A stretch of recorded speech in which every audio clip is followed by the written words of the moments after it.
Vivimos un momento histórico en México, en el que dos mujeres lucharán por la presidencia de nuestro país. Por otro lado, en temas internacionales, Joe Biden y Donald Trump se encuentran en una contienda política que ya parece parte del mundo del espectáculo. Pero ¿cuáles son los conflictos legales a los que sí debemos de prestar atención? Y sobre todo, ¿cómo puede beneficiar o afectar esto en nuestras relaciones con los Estados Unidos? Esta y otras preguntas responde en entrevista para Enlace Judío el especialista Esdra Shabot. Hola Esdra, ¿cómo estás? Qué gusto me da saludarte. Muchas gracias, Nadia, y gracias Enlace Judío por esta entrevista. Esdra, bueno, pues tuvimos en este 2023 un repunte del COVID cuando parecía que ya lo habíamos dejado atrás. Ahora vuelve a nuestros hogares, entre nuestra gente, familiares, amigos. Pero además de eso tenemos pues una guerra en el tema de las vacunas a nivel mundial. ¿En qué consiste este tema? Mira, es que lo que sucede es que, bueno, obviamente ya el COVID se volvió una enfermedad endémica. Ya los especialistas te dicen pues que ya no estamos en la emergencia, ya se sabe cómo combatir. El problema es que esto empieza a repuntar desde ahora y pues más en los meses de octubre y noviembre, en donde podríamos ver también un alza en este tipo de enfermedad, que, bueno, si no se atiende adecuadamente termina por generar un problema bastante serio en términos de pues, capacidad de reaccionar frente a este virus de forma inmediata. ¿Cuál es el problema ahora? Que todas las vacunas que anteriormente se establecieron o se manejaron ya no son prácticamente obsoletas porque el virus ha mutado en distintas formas y pues apenas hace unas cuantas semanas el gobierno norteamericano pues aprobó la nueva, o sea, la vacuna para COVID ya para la nueva variante. Muchos países pues se quedaron prácticamente en función de pues, que ya esto ya no era grave, dejaron de invertir en vacunas. Y ahora resulta que cuando tienes un repunte como el que está sucediendo a nivel mundial del tema de COVID, no tienes los instrumentos para defender. Y en el caso de México específicamente, pues sí hay lo que podríamos llamar pues una negligencia médica o negligencia de políticas de salud, porque no se tiene en nuestro país ninguna de las vacunas que son capaces de enfrentar el virus en su nueva modalidad.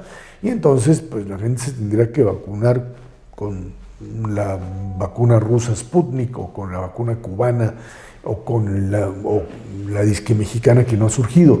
¿Cuál es el problema fundamentalmente con esto? Que pues terminan por convertirse en instrumentos obsoletos.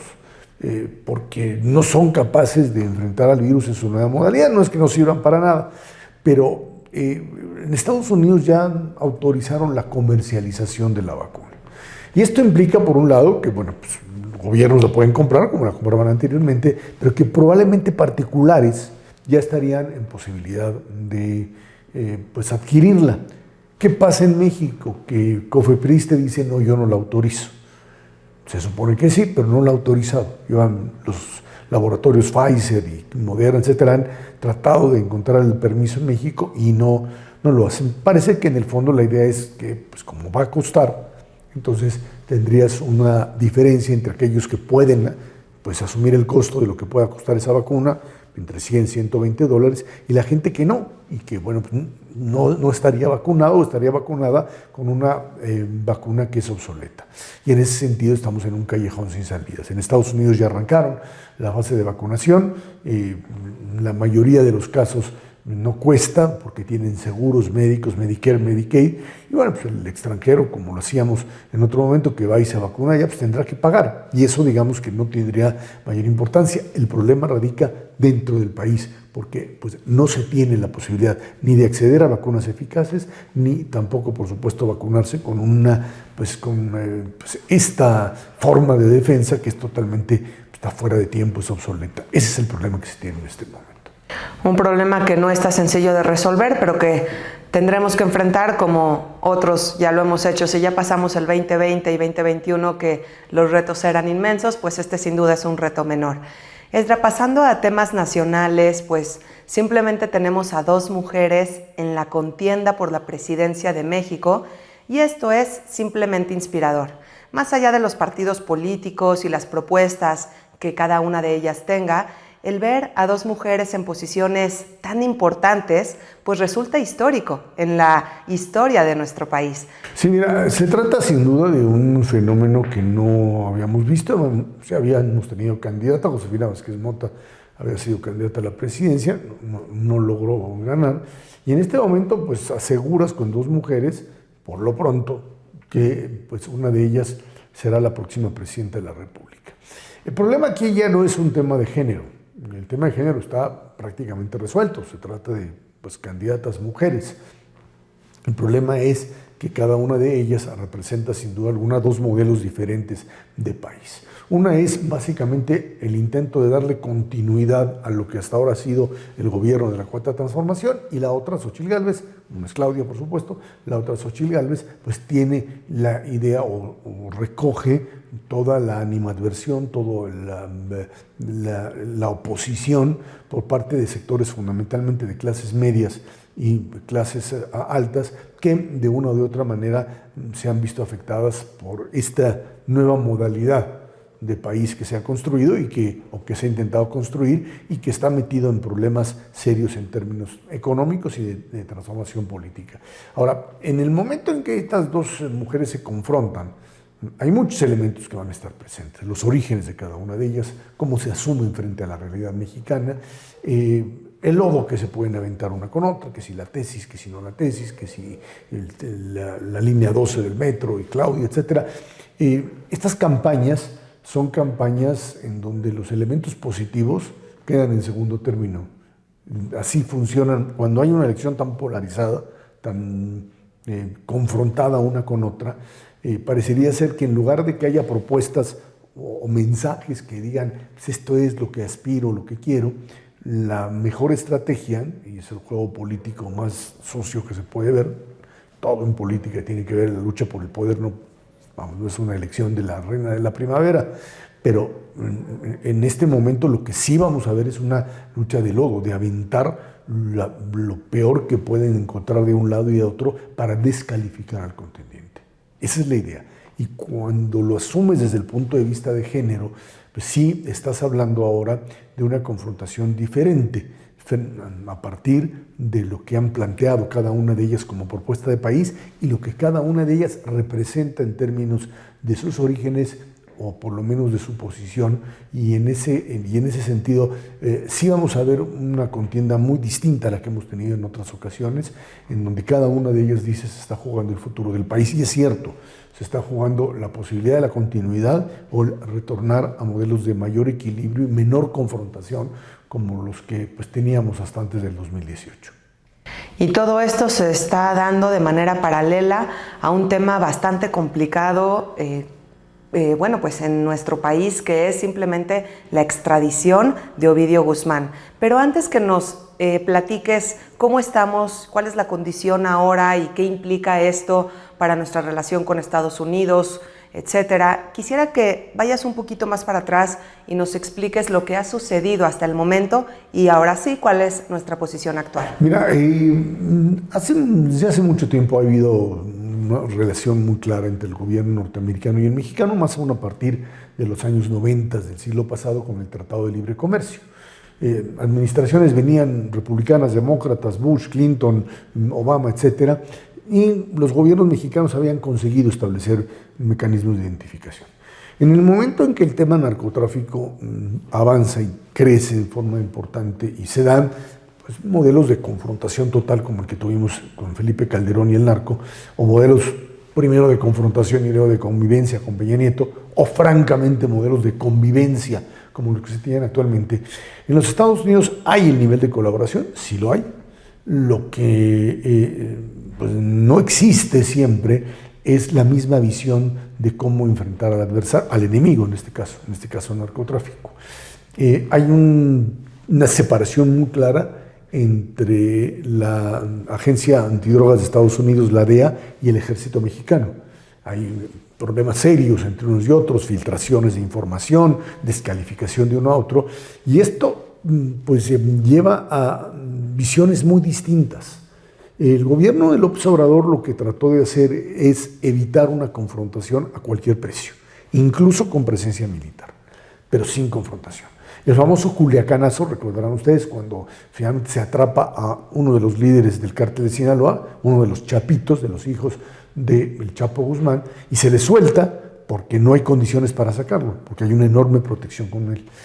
Y parecería ser que en ese momento, por supuesto, las diferencias entre México y Estados Unidos crecieron, y bueno, pues vimos finalmente una presión que derivó en la recaptura de Caro Quintero en un momento determinado, y en la recaptura incluso del propio Ovidio, en ocasiones incluso con elementos de violencia y con bajas desde el punto de vista de no solo de los delincuentes, sino también del ejército. Esto lleva, sin duda alguna, a un momento clave en la relación México-Estados Unidos, en donde el cártel de Sinaloa es un cártel que ha sido considerado, en Estados Unidos es considerado pues, prácticamente como un grupo terrorista, casi terrorista. No lo definen como tal, porque si lo definen como terrorista, podrían atribuirse el derecho de entrar al territorio mexicano e ir por ellos, cosa que hasta ahora no han hecho, aunque las campañas políticas en la Unión Americana, fundamentalmente los republicanos, hablan de la necesidad de incluso invadir el país. Pero bueno, esa es retórica electoral de la elección norteamericana. La presión es mucha, por supuesto, por parte de Estados Unidos, y a Ovidio Guzmán termina México extraditándolo hace unas semanas, el 15 de septiembre, prácticamente sin que nadie supiera. De repente lo sacan de la calle, de la cárcel del Altiplano, Salmoloye, y se lo llevan a Estados Unidos. Pero no se lo llevan a Nueva York, se lo llevan a Chicago. Y esto es interesante. ¿Por qué? Porque en Nueva York, por supuesto, está su papá, Chapo Guzmán, y las acusaciones ahí contra él eran acusaciones de narcotráfico, de traslado de fentanilo, cosas muy graves. Se lo llevan a Chicago, en donde la acusación contra él está más en temas mucho más abstractos, como entorpecer la justicia, tráfico de ciertas drogas que no son fentanilo, etcétera. Y esto es interesante verlo porque finalmente el acuerdo no va hacia los Estados Unidos como un preso de primer nivel, sino como un elemento de segundo nivel. Quien dirige realmente el cártel de México es el otro hermano, Iván Archibaldo Guzmán, el otro hijo del Chapo, que sería el que tiene una gran fuerza todavía dentro del cártel. Pero finalmente, para los norteamericanos, presentar detenido al Chapito, detenido finalmente el propio Chapo Guzmán, convicto, el tema García Luna, que también entra en esta dinámica, le da a los norteamericanos esta idea de que pues, finalmente, como dicen ellos, la justicia llega tarde, pero llega. Para el caso mexicano, estamos viviendo un reacomodo interno de cárteles en el país, donde por un lado tienes pues este golpeteo ahora al cártel de Sinaloa, y el otro cártel, el Jalisco Nueva Generación, que son los dos que hoy se disputan el control, bueno, también en la mira tanto del gobierno norteamericano como del mexicano. Más allá de que haya el lenguaje contrario entre lo que dice cuando el presidente habla sobre Estados Unidos o de alejamiento de la visión norteamericana, hay ciertos elementos que los obligan a trabajar en conjunto. Y este tema de reacomodo o de debilitamiento del narco está presente y lo va a estar en la elección norteamericana. En todo caso, también en la elección mexicana, de la que ya hablamos, pues tendrá que definirse una estrategia o de continuación de la convivencia con el narco o de un enfrentamiento de nuevo con ciertos grupos que en muchos estados de la República pues controlan zonas importantes. Hay que recordar que en México hay alrededor de 175,000 personas que viven de los cárteles, o sea, que son el ejército de los cárteles, que están entrenadas y que reciben dinero, etcétera, y que forman, sí, un verdadero ejército que pone en riesgo la seguridad nacional. Esdra, también de manera paralela tenemos pues el tema de la presentación de los presupuestos por parte de Morena, y esto no debiera ser más que eso, una presentación de presupuestos. Sin embargo, tiene una implicación en la economía del país. ¿En qué consiste este tema? Mira, el presupuesto de egresos de la Federación, lo que se va a gastar el gobierno el próximo año, tiene que pasar por la Cámara de Diputados. Fundamentalmente los egresos. Ingresos también tienen que entraran diputados y senadores, pero lo que está presentando el gobierno como propuesta es un aumento muy importante de lo que sería el nivel de endeudamiento. Es un endeudamiento que crecería del 3,5%, el 3%, hasta el 5,2%. Hasta ahora el gobierno del propio López Obrador, digamos que se manejó dentro de cierta, entre comillas, ortodoxia económica. El miedo que se tenía era, no, pues se van a gastar todo, van a endeudarse y esto se va otra vez a crear una deuda enorme. El presidente dijo, no voy a endeudar, lo que no hizo, por supuesto, pero sí lo que estamos viviendo es un endeudamiento que se pudo manejar, incluso en la época de la pandemia. Hay que recordar que en la pandemia pues el país simple y sencillamente se movió solo porque el gobierno no entró a ayudar a pequeños o medianos comerciantes en un intento de aumentar la deuda, pero por supuesto al aumentarla ayudar, apoyar a sectores económicos que posteriormente pudiesen, con su actividad económica, recuperar el nivel que tenían antes de la pandemia. En México se tardó hasta este año incluso para poder regresar a los números del 2019-2020. ¿Qué pasa entonces? Que el gobierno dice, nos vamos el último año no a consolidar la deuda, sino a hacerla crecer hasta el límite en donde creemos se puede manejar. Lo que está haciendo es pues, generar esta idea de que el último año se gasta lo que se puede gastar, fundamentalmente año electoral, aumentar significativamente el nivel de endeudamiento. Ya le han dicho muchos cuidados que este nivel puede generar reacciones por parte de los mercados internacionales, las calificadoras. Lo que está haciendo es el gobierno decir llegar al límite más alto del endeudamiento que puede tolerar a nivel internacional, dejarlo en la línea y meter a la próxima administración, la que sea, Claudia Xóchitl, quien se ponga ahí encima, como próxima presidenta, a un problema serio en 2025 de tener que tratar de bajar el nivel de endeudamiento en un año. O sea, todo lo que hoy se está gastando por parte del gobierno no se puede recuperar fácilmente porque lo que hace el gobierno lo que ha hecho el gobierno observador no son inversiones productivas. Tú te puedes, como en tu casa, pues, pedir un préstamo para poner un negocio, etcétera, y entonces pues, ese negocio termina pagando la deuda y al mismo tiempo te da a ti un ingreso mayor. Pero si de ese préstamo tú te lo gastas y compras salas, comedores, lo que sea, luego el problema es con qué lo pagas si no tienes el recurso.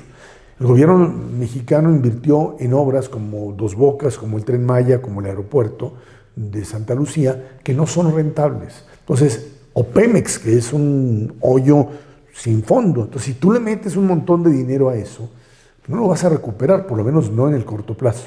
Y sí, para 2025 tu deuda te crece significativamente y la única forma de volver a reducirla pues, es no gastar. Y tienes compromisos muy bien establecidos, pensiones, sueldos de funcionarios o del gobierno, etcétera. Y si no hay esa capacidad, te vas a meter en un problema muy serio. Creo que en ese sentido se les pasó la mano en términos del endeudamiento. Lo van a discutir todavía en el propio Congreso, pero difícilmente habrá quien le cambie una coma a lo que el presidente mandó. Y un elemento adicional, para obtener dinero rápidamente, lo que pues están proponiendo es que cuando uno pone su dinero en el banco a una determinada inversión o tasa, a uno le retienen en este año el 0.15% de la ganancia, de lo que da de interés. Y luego uno puede, pues, finalmente en la declaración anual, pues compensar. La propuesta es subirlo de 0.15 a 1.48, es decir, el gobierno agarra y se queda con un cacho mucho más grande del interés que da el banco y luego, bueno, pues si tú lo quieres de vuelta, pues en tu declaración anual, a ver cómo te sale. Por lo pronto, tiene una mayor capacidad de acción. Es prácticamente desalentar el ahorro en cierta medida, pero al mismo tiempo hacerse de recursos en un país que prácticamente están dejando pues, detenido de alfileres. No vaya a pasar lo del 95, recordemos cuando pues, decía Pedro Aspe, ¿por qué quitaron los alfileres y se los dejamos ahí? Estamos sí viviendo, digamos, situación límite para lo que implica el tema de la deuda y el tema, por supuesto, del cubrirla y al mismo tiempo seguir creciendo. Resulta impactante cómo el presentar un presupuesto pues pareciera que no tiene por qué tener mayor relevancia, sin embargo nos puede impactar absolutamente a todos los mexicanos. Esdra, para terminar, en temas internacionales, pues la campaña y las contiendas, pleitos entre Biden y Trump ya parecen pues del mundo de la farándula, y quisiera preguntarte cuál es el tema legal aquí importante que debemos de considerar. Mira, hay un problema fundamental que se trata, pues ahora sí que de dos personas de una edad avanzada, llamémosle así. O sea, un octogenario como el propio Biden, un septuagenario casi llegando a los 80, uno diría, bueno, pero pues hoy la gente puede seguir moviéndose así, sí, nada más que cuando están en el terreno de lo político, el tema de la salud y de la salud mental es fundamental también para poder garantizar que la gente diga, pues yo voto por este. Ese es uno de los elementos que da la vuelta. El otro es el tema legal, si están capacitados legalmente para hacerlo. El tema de Trump llegó ya a niveles, pues ya lo conocen seguramente, lo conoces, de pues, acusaciones de todo tipo, de defraudación, de acoso sexual, de incitar a la rebelión el 6 de enero de ese año, donde el propio, el 20, cuando pues el propio Biden trataba de demostrar que había ganado la elección y el señor Trump simplemente pues levantó a su masa y la llevó hasta el Capitolio, generando destrozos e incluso generando la pérdida de vidas humanas.